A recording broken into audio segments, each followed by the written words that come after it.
Episode number 290. Milady. Momodatos.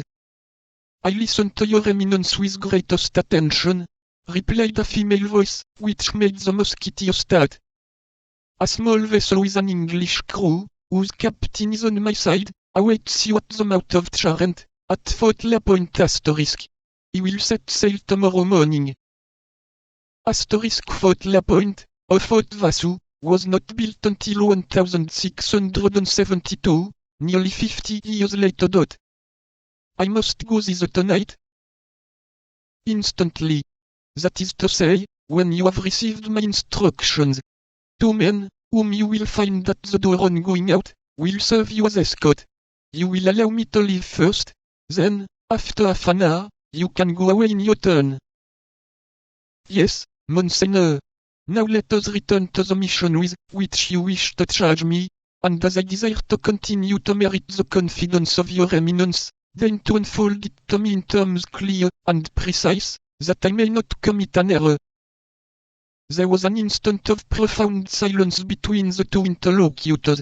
It was evident that the cardinal was weighing beforehand the terms in which he was about to speak, and that Milady was collecting all her intellectual faculties to comprehend the things he was about to say, and to engrave them in a memory when they should be spoken.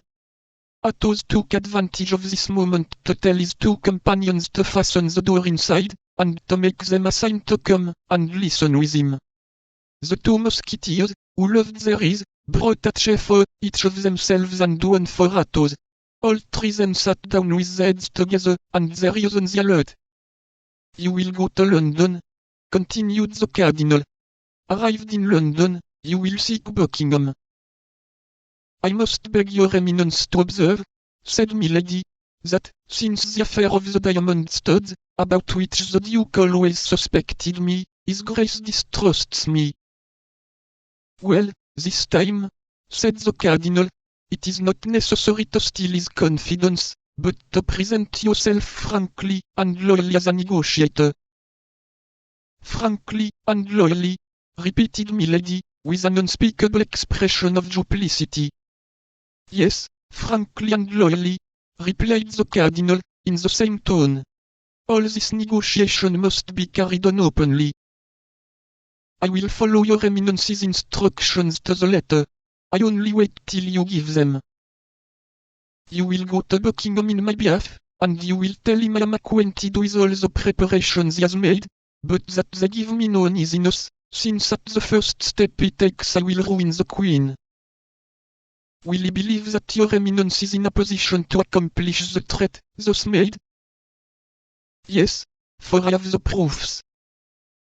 I must be able to present these proofs for his appreciation. Without doubt. And you will tell him I will publish the report of Boys Robert and the Marquis de Beautru, upon the interview which the Duke had at the residence of Madame the Constable with the Queen on the evening Madame the Constable gave a masquerade. You will tell him, in order that he may not doubt, that he came there in the costume of the Great Mogul, which the Chevalier de Guise was to have worn, and that he purchased this exchange for the sum of 3,000 pistoles.